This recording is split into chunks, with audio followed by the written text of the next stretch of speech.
Hello and welcome back to Lesson Planning Part 1. I'm excited to take you through the process and we will pick up where we left off. When we looked at the introduction, you saw the different areas that we were talking about that you will find on all lesson plans. And what you want is you want to be able to get really good at understanding all of these, just like we talked about the example with a little child learning to tie their shoe. Today, what I want to do is break this down into parts for you and help you understand it a little further. So let's take a look here.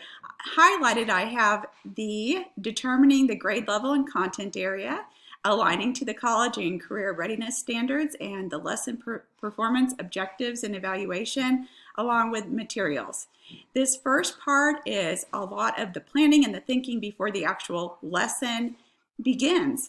We're going to dive into that today. And the second part, the anticipatory set, lesson introduction, teacher instruction, check for understanding, and your application with your guided practice and your independent practice and closure. That's all part of the lesson. That all goes together. That's all happening in real time in front of your students, and it's more of the meat of your lesson. Of course, every component here is important, but it's kind of nice to know how to differentiate between the different components. All right, so as we move along, we want to think about that backwards design that we talked about before, to begin with the end in mind. So as we're thinking about our content area and our standards and what we're actually going to teach, we want to think, what do our students want to know and be able to do by the end of this lesson? So wouldn't it be great if we could teach a lesson and suddenly our students are prepared for a career just like this? But honestly, that is exactly what happens with working with our state standards. They are college and career readiness standards. We are working with our students all the way from kindergarten to 12th grade, working to prepare them for their future career. So as we begin with the end in mind, we are going to take a look at the KSDE, Kansas Department of Education website and how to navigate that website. So I have a document prepared for you that I have here talking about how to choose your topic. So I want you to take a look at a portion of a lesson plan that was turned into me by one of my students last semester. And this will help you get an idea of how we do this. So as we think about what we're going to teach, she was wanting her students to work on summarizing. So her area, her ELA area, remember ELA is our English Language Arts, and it has 4 strands. It has the reading, the writing, speaking and listening, and language. So they're all under the one umbrella, ELA. So under this, she is looking at the reading strand, and under reading, she's looking at summarizing. So her title for her lesson is Reading and Summarizing Using a Graphic Organizer. So a graphic organizer is some kind of a chart, some kind of a way to map out the information to make it a little bit easier for students to understand. And her alignment to the college and career readiness standards are listed here. And as you can see, her strand is reading, which is part of the literature, and it goes into greater detail. The box subheading happens to be called Key Ideas and Details. Drilling down further, she has these 2 standards that are represented in her lesson.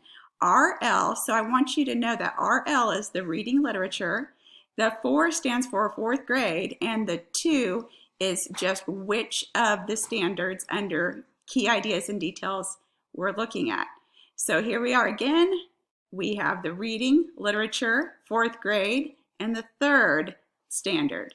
Okay, her main goal for this lesson is summarizing. Now she is going to touch on a few other pieces like talking about setting, character setting, and events in the story. But her main goal, her number 1 goal, is summarizing. You'll be relieved to know when you see a standard that has all of this information You do not need to teach that entire standard all at once.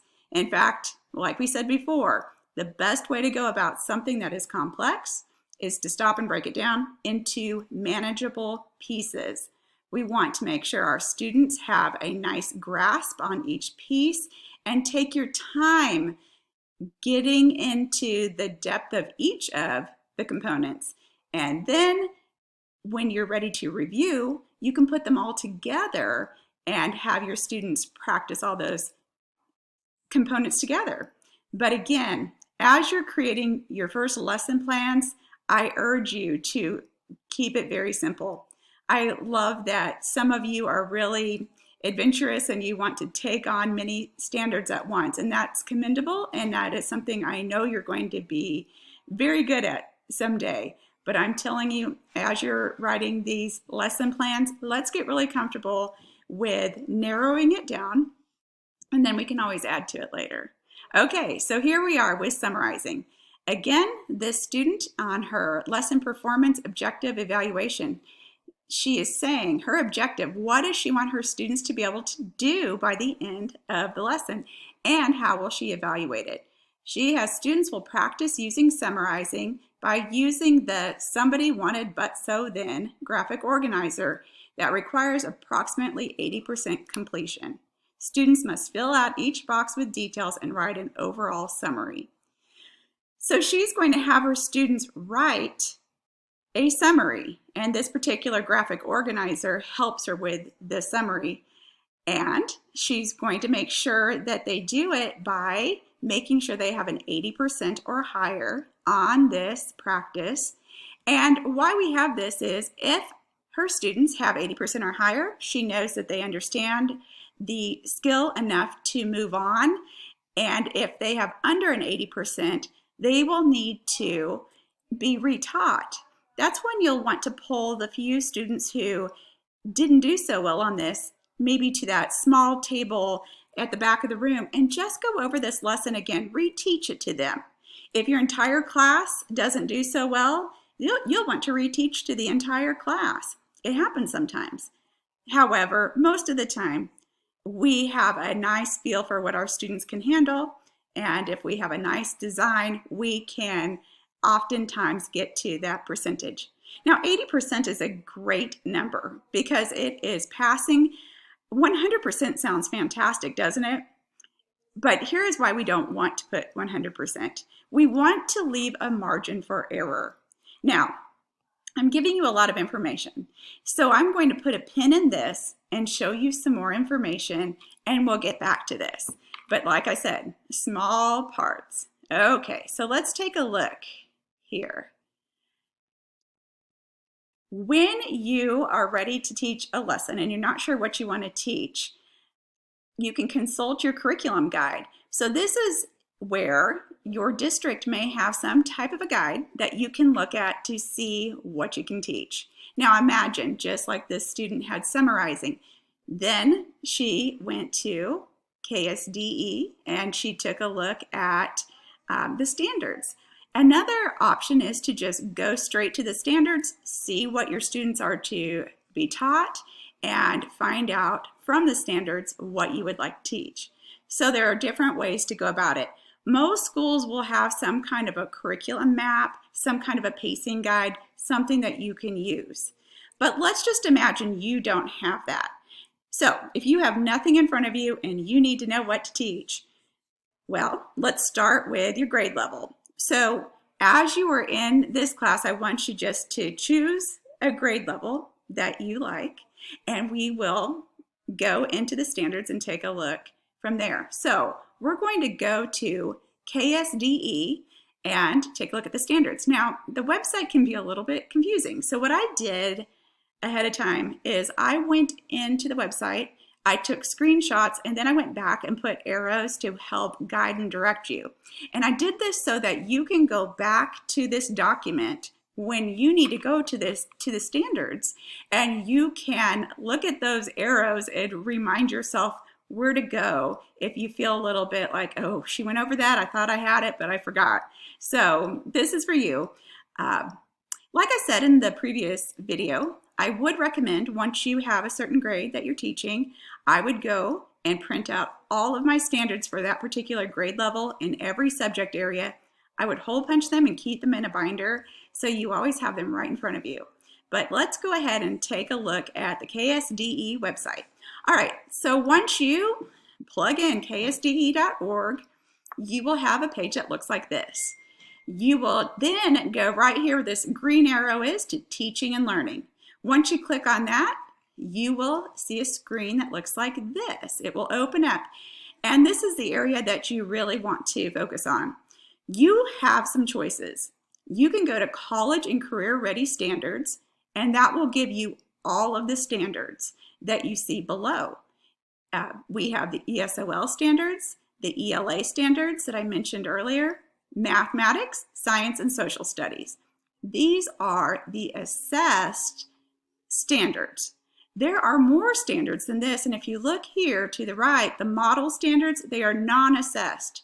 So that means in these other disciplines, there are teachers who are there to be implementing the standards into their field. So driver's education, family consumer sciences, you can see PE, even counseling has standards, but they're not assessed. But these are the standards that are assessed. So if you know that you don't necessarily need to see every standard for every subject, you might want to then go right to, let's say you're looking for a math lesson, you may go straight to math. Okay, but let's go ahead and take a look at all of the standards because you will have different professors asking you to do lessons in these different areas. So let's just take a look here. So if you click on the College and Career Ready Standards here, what will come up next is a list that looks like this. We are going to use ELA for our sample lesson because it's an area that is so heavily used in all subject areas, and it's also an area that can easily be coupled with other disciplines like science or social studies and even math, and you can teach across the curriculum using these standards. So here we go, ELA, and we would click on this, and as a result, we will then see this screen, which doesn't look the way I anticipated the first time I clicked on it. What you will have are any of the new initiatives that are coming up. There are some newsletters, and just anything new will be listed here. But what you need to do next to get to those standards, clear over here, you have a choice between the K-12 ELA standards here or the vertical alignment. I will say that the top document, this is a smaller document, but it doesn't have as much detail. This is a much larger, longer document, and it has a lot more detail. I'm going to go to this one because I want to show you all of the different options that are available once you get in there and how they can be of use to you. So when I say the vertical alignment is a long document, notice the next page, this screenshot I have for you here. Look at this, 596 pages of standards listed. So once you see this, you will want to scroll down. And the first piece that you will see is kindergarten.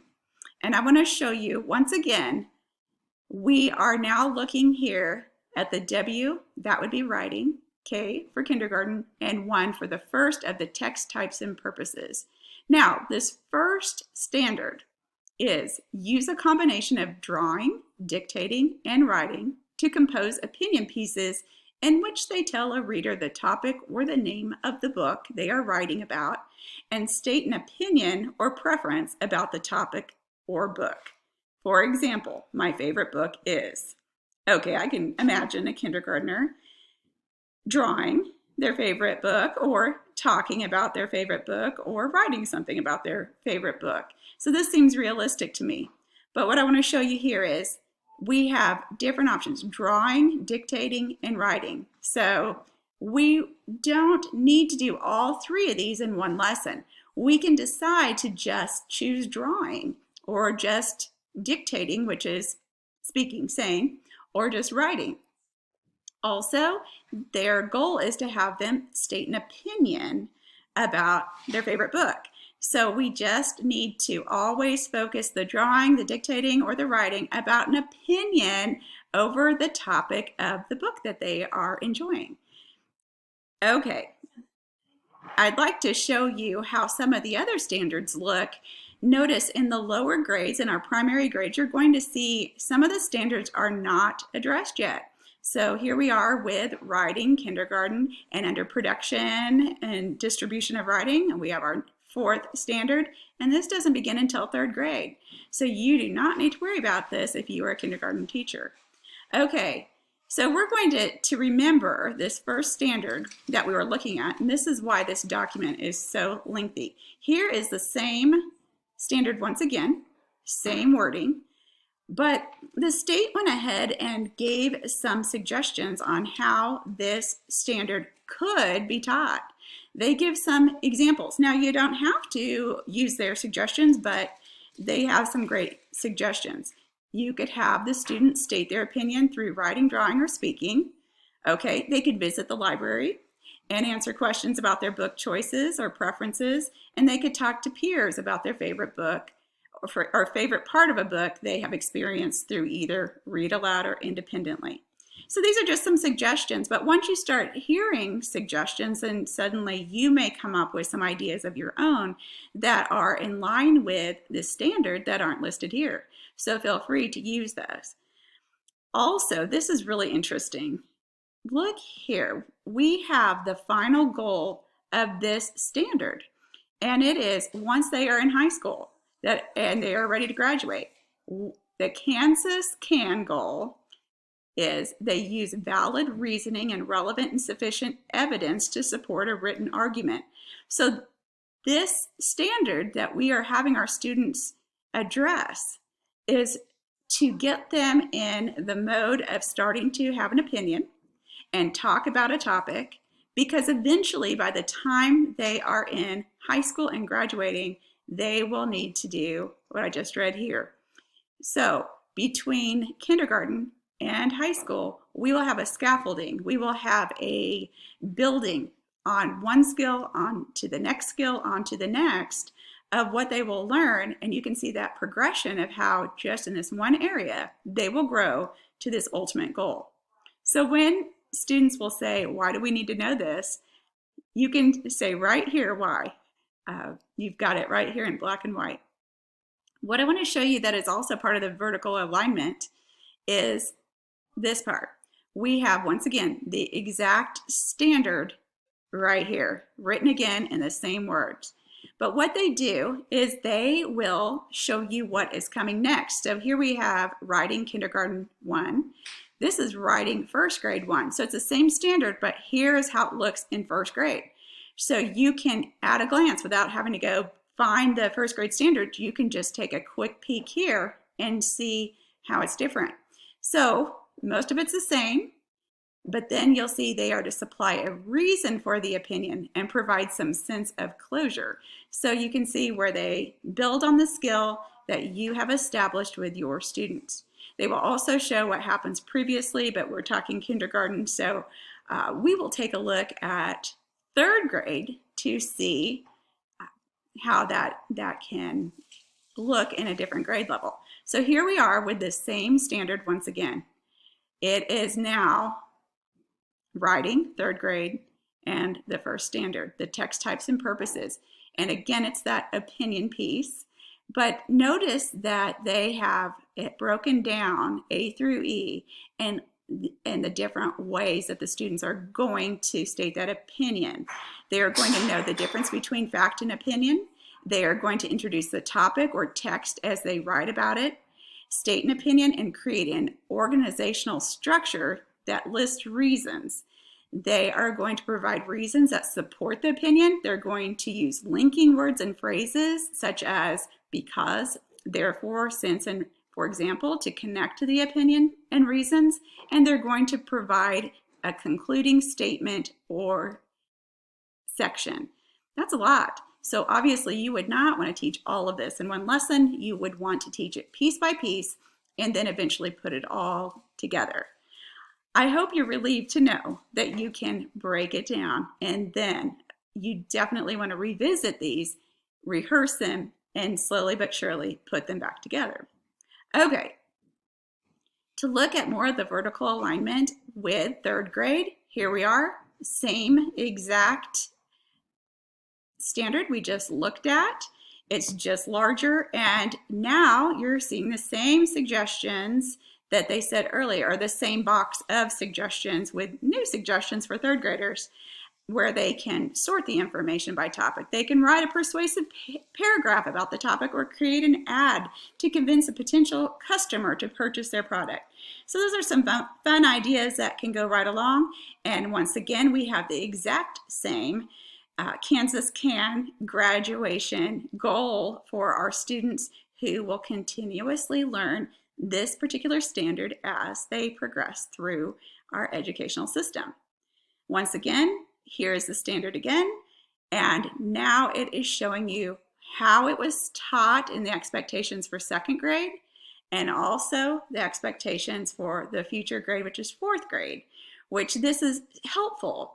It's also helpful if you have a student who is struggling in this area. You may have to modify their work and take a look at the second grade standards and give them more of a second grade option until they build that skill and work their way up to the third grade skill. Once you have your students doing well here, you may have students who are ready to move on, and they can go ahead and start supporting their text with reasons and information. So this is where they're putting some data with their ideas.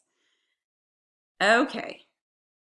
Another way to get ideas for lessons that you'll be doing is just simply to talk to fellow educators. Talk to your principal or your mentor teacher. Your mentor teacher is, hopefully you will have a mentor teacher who is assigned to you to guide you as a new teacher. And usually that mentor teacher will stick with you the first couple of years and answer those questions and be there to help you troubleshoot and help you find your way. You'll have fellow teachers, especially of the same grade, who will likely have their lesson plans, or we're hoping that they all lesson plan together, because that's always a good idea. There are curriculum directors, and they're also known as, so a curriculum director, boy, there are so many ways to say this. I just want to let you know that they all mean virtually the same thing. They can be called a curriculum coach, a curriculum specialist, a curriculum coordinator, or they could be called an instructional coach, instructional coordinator, instructional director, or instructional specialist. In a nutshell, they are people who have the curriculum for the entire school in front of them, and they help align that curriculum. They help with testing, they help with resources, they help with creating pacing guides, and they help with lesson planning. So hopefully you will be in a district that has a curriculum director who can guide and direct you as you work your way through your first year of teaching. We talked before about pacing guides and how a scope and sequence, they're also called a scope and sequence, or a curriculum map is even more sophisticated. And teachers' manuals often include a curriculum guide. Don't feel like you've got to just create everything yourself. So there are so many wonderful options out there of excellent best practices, great lessons, and oftentimes you'll find those in teachers' manuals as well. You will also be working with cooperating teachers as you're doing your student teaching, and your cooperating teacher can talk with you about the different subjects that they're working on and what they're working towards and what they're building on. Okay, this is a really nice pacing guide if you want to take a look at what they look like. Oftentimes a school will break down the different standards and have different months or different semesters or quarters, or in this case of this particular school, they have different units where they will address the different standards. And oftentimes they don't expect every standard to be taught all at once. They just know that by that last of the school year, that last month, they would like to have everything addressed and taught and the students understanding. So again, you don't have to do it all at once. I'd like to switch gears and show you, instead of writing, I'd like to show you reading. And so here we have standards for reading. And if you take a look, and these are 5th grade standards that we are getting to, but I want to show you how we have these standards that show different areas like character, setting, major events. These are some main areas that are showing up on the standards. So what I like to do as a teacher is to say, okay, what are the main areas in the standards that I need to teach? And as I see, okay, my character, setting, and major events, the students need to not only know these, but what do they need to know about them? So I would go through the standards and I would say, okay, they need to know key details, they need to respond to major events, they need to know their traits, motivations, and feelings. They need to describe in depth the setting. And I like to just start breaking it down because it's really wordy when you look at all of the different standards. But once I have all of the standards for that particular grade that I'm teaching, and I taught 5th grade, I took the time to go through and I said, okay, in these standards, I see main character, setting, conflict, resolution, climax, plot, and theme. Of course, we want to develop these. It's not just knowing this, but these are the main areas of the story elements.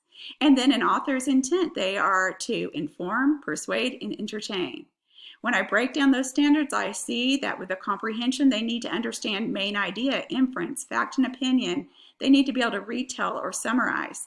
So what I did was I took the standards, I went through each one in reading, and I broke it down into simplistic form, and I put it all together on this brain board. And what I did, and this is because my school did not have a scope and sequence, they did not have a pacing guide, we didn't have a curriculum director at the time, and so I was on my own, and I knew I wanted my students to do really well. So I did this, and once I had it all broken down, then I decided to prioritize what needs to be taught first. Well, we read a lot of stories, and I know that our students need to really go in depth with main character, setting, conflict, resolution, climax, plot, and theme. So I put them first. And I went through each of the important standards, well, they're all important, every standard, and put all of the main points at the time here on this brain board. And what I did with this is I would review with my students. So I started the school year giving them, my students, my 5th graders, a pretest.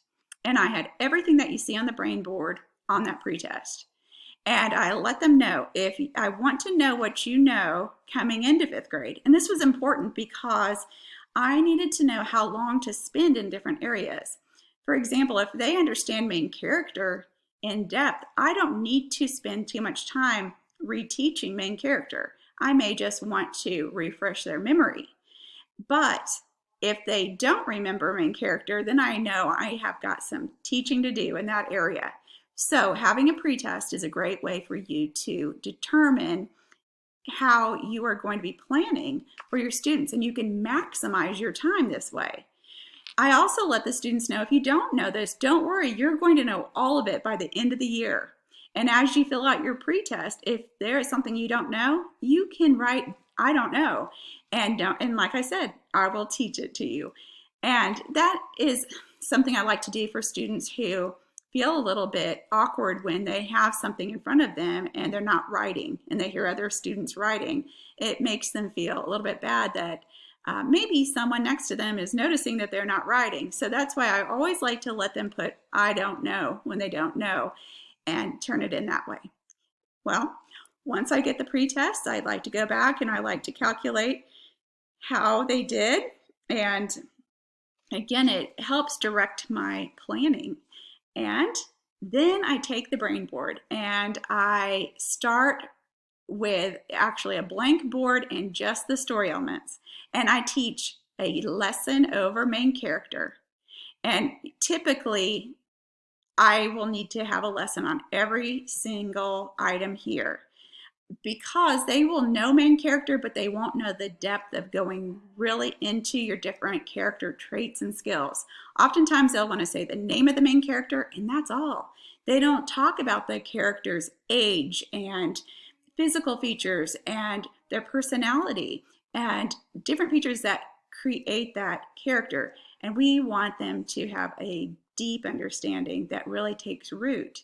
So I'll have a lesson over main character, then I'll have a lesson over setting, and then I'll have a lesson over conflict, resolution, and so on.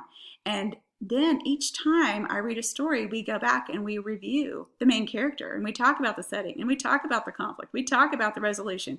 So we continuously rehearse these skills all year long.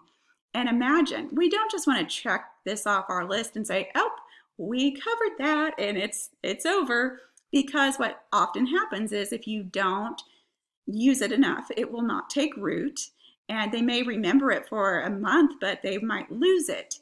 So you need to continuously rehearse and practice and dig deeply into these skills and make sure they own these skills before, even after you had your initial lesson. Let me take a drink here.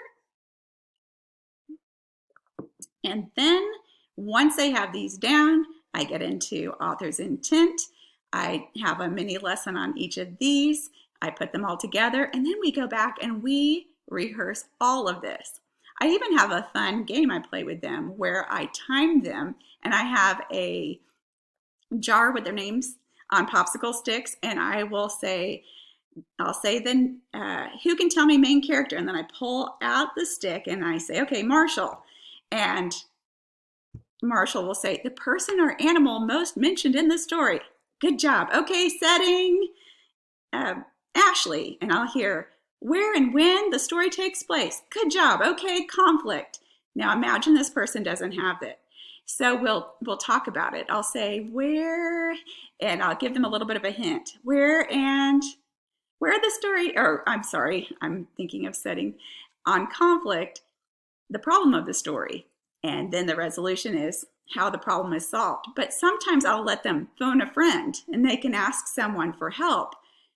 And eventually they get so good at this, and I tell them, okay, here's your time. It took this long for the class to complete the definitions that we need for all of these different elements. And then I'll say, if you can beat your time that you had 3 times in a row, then you get to learn how to count to 10 in a new language. And we do that each time they beat the clock on Brainboard. And so we just do this all year long. This is a quick explanation of something that we do. The students seem to really like it. They could study it on their own. This is also something that I would give them to take to the title reading teacher. The title reading teacher knew about my Brainboard, knew my definitions. They had to be meaty. They had to get right to the point. But once the students practiced this all year long, they knew this like the back of their hand when it came time for testing. So when it was time for them to read any passage, they knew what setting is, and they knew all of the components that go in depth and make it take root.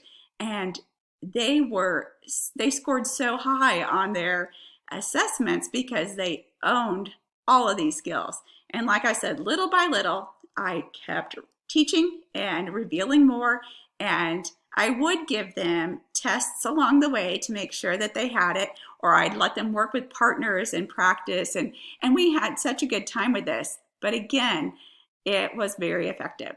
So taking the standards and breaking them down into friendly language is a great way to help you not only know what you need to teach, but help your students understand and practice this. So this concludes part 1 of our lesson planning.